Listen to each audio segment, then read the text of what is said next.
Halo, perkenalkan nama saya Leo. Saya berasal dari kelompok 6. Nah, tugas saya di sini adalah menjelaskan kepada kalian semua bagaimana cara membuat sebuah kalkulator menggunakan YACC atau YACC dan LEX. Bagaimana caranya? Yuk kita lanjut. Oke. Nah,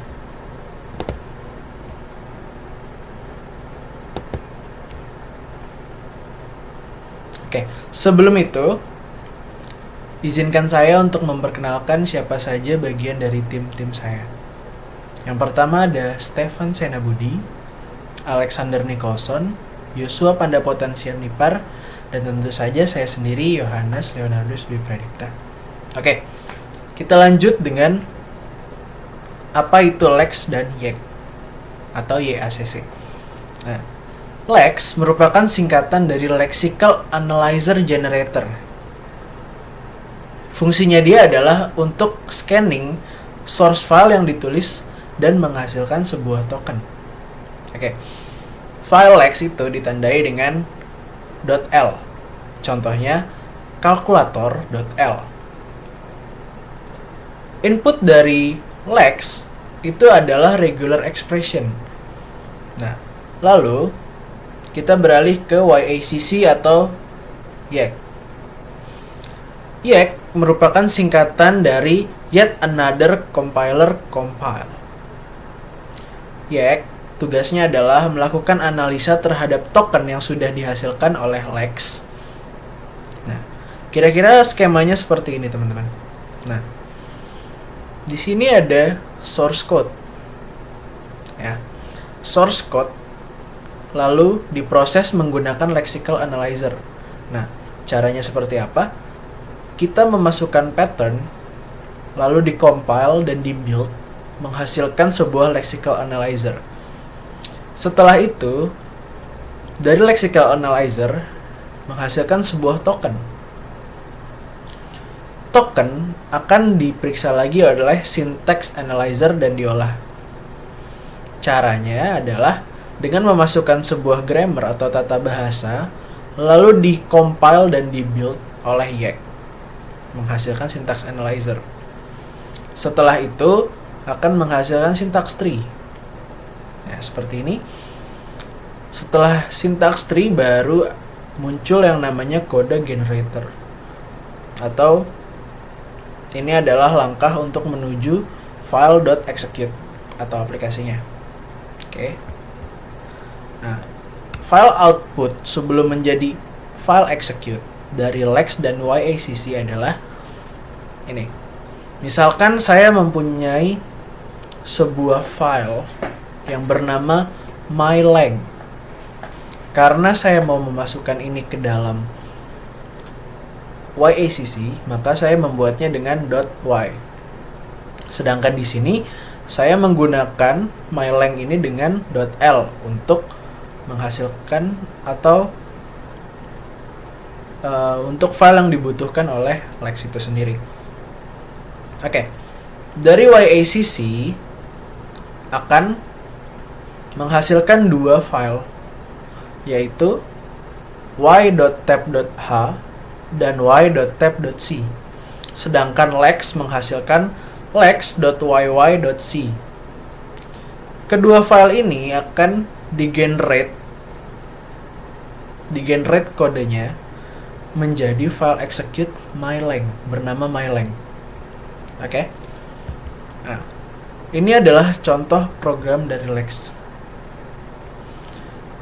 LEX itu sendiri programnya dibagi menjadi 3 yang dipisahkan oleh persen-persen.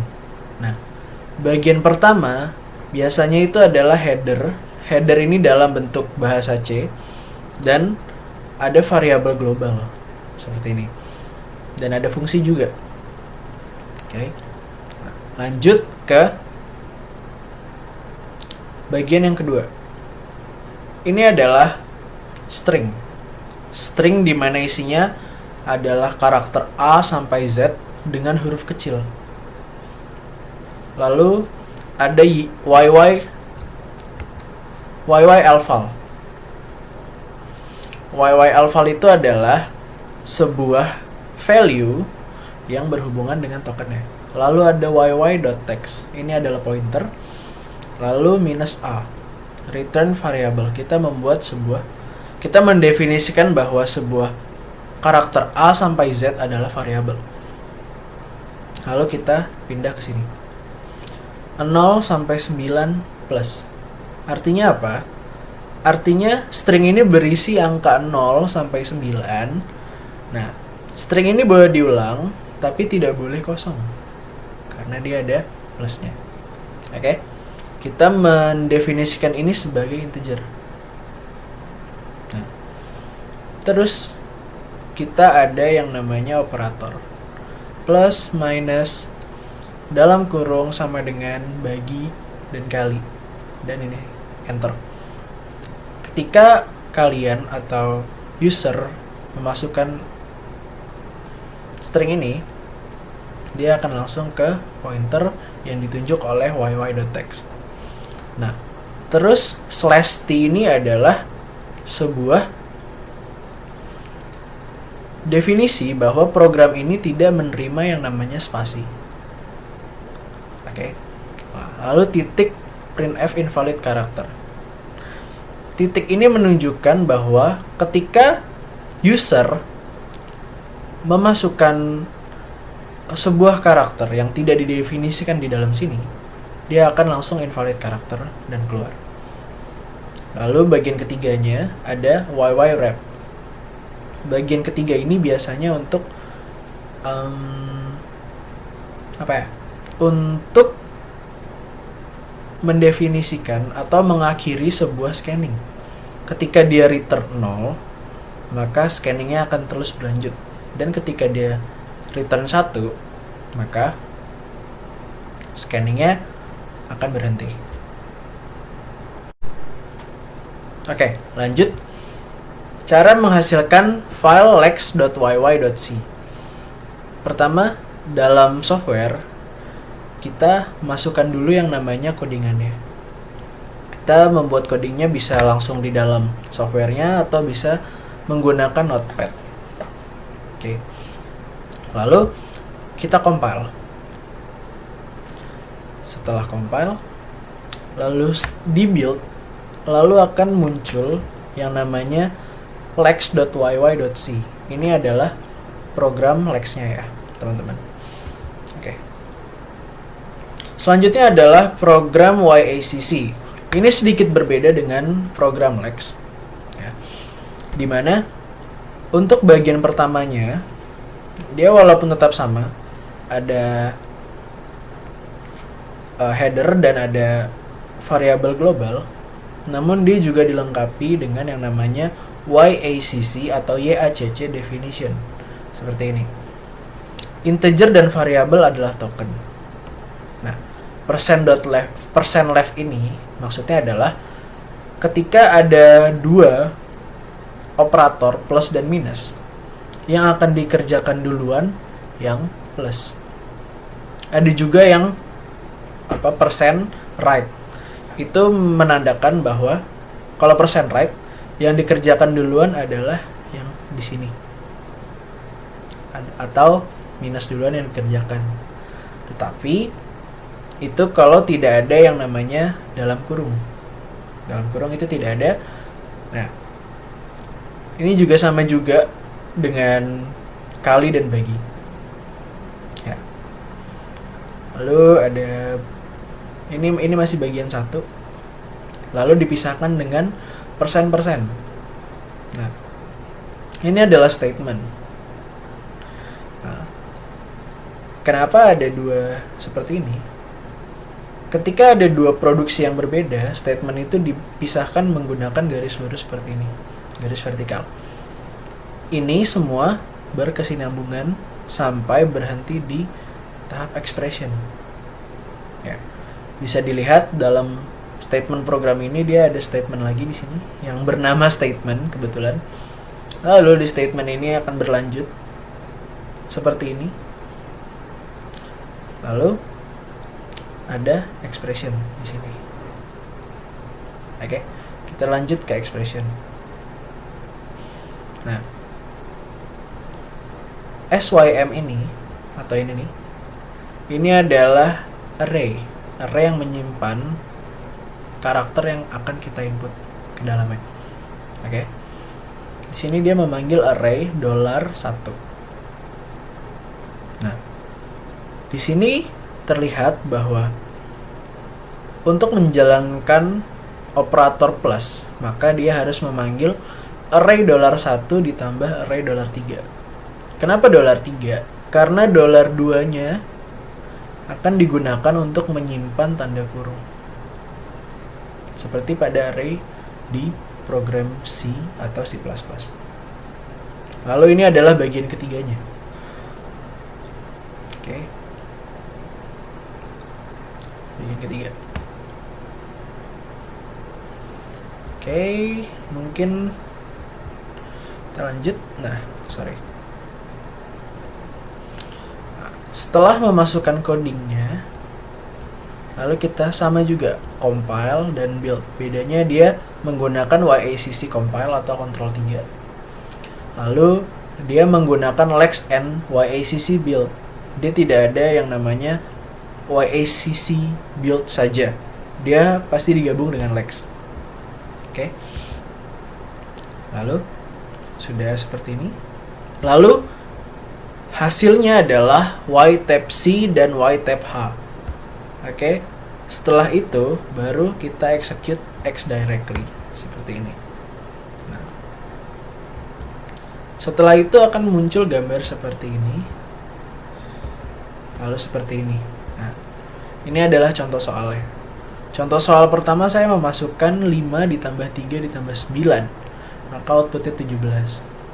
Lalu soal kedua saya menggunakan tanda kurung.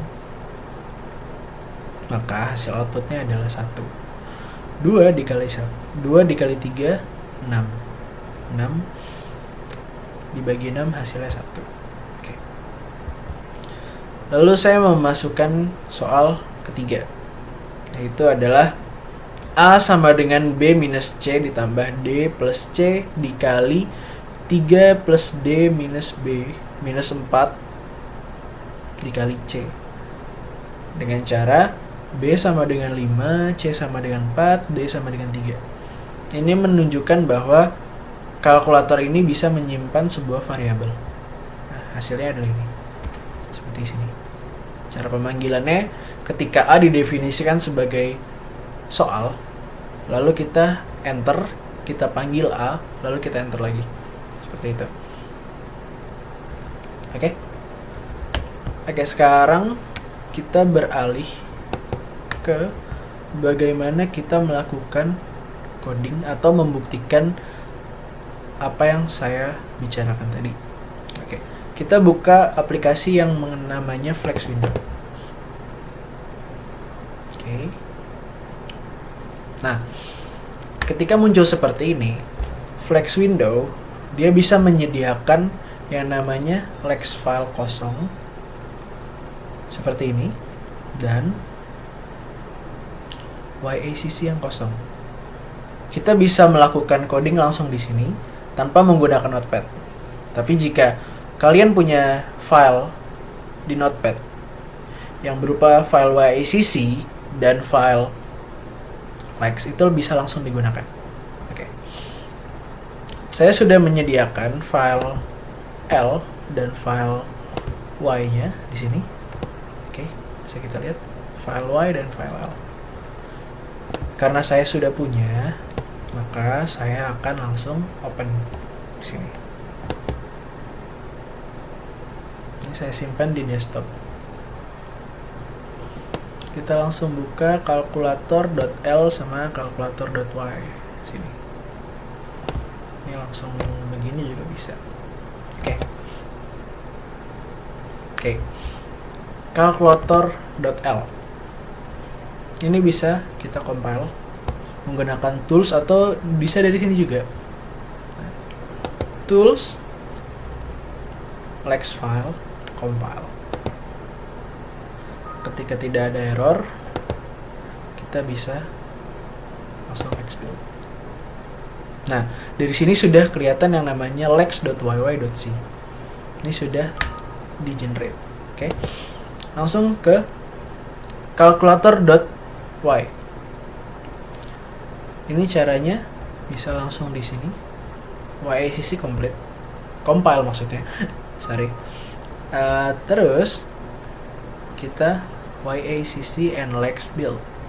Nah, akan muncul seperti ini. y.tab.c dan y.tab.h. Ya, mungkin agak ketutupan ya. Cuman ya itu bisa dilihat. Kalian bisa mencobanya. Setelah itu kita execute.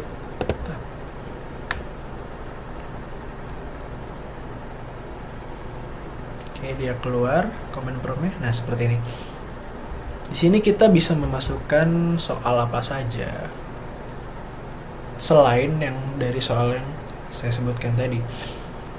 Misalkan kita mau memasukkan 5 dikali 7 sama dengan 35, atau dengan angka-angka besar, misalkan 158 dikali 65. Itu hasilnya ada 10.270. Kita beralih ke pembagian atau pengurangan dulu deh. Misalkan 12678 dikurang 456. Hasilnya adalah segini. Lalu misalkan kita mau bagi 21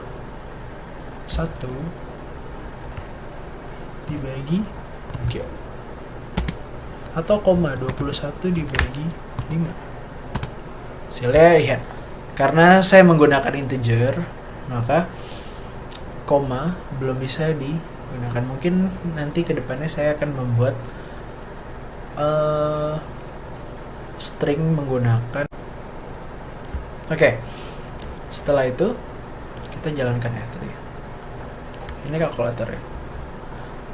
Kita bisa menyimpan variabel berupa huruf.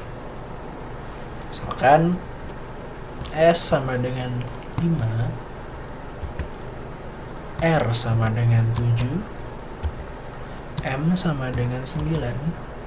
Maka ketika saya mencari A sama dengan M dikali R dibagi S, maka saya cukup, mungkin kurang jelas ya. Oke.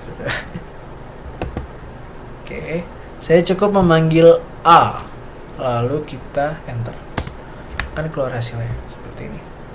Oke. Nah, kelemahan dari coding saya adalah tidak bisa membaca koma yang pertama, dan kedua, ketika Anda memasukkan variabel berupa x1 misalkan, langsung close error seperti itu. Nah, kelebihannya adalah ya semuanya bisa berjalan dengan lancar dan hasilnya benar, tepat. Hasilnya tepat. Ya. Walaupun masih ada beberapa yang kurang, tapi ini yang bisa kami persembahkan dari kelompok 6. Sekian dari saya. Terima kasih.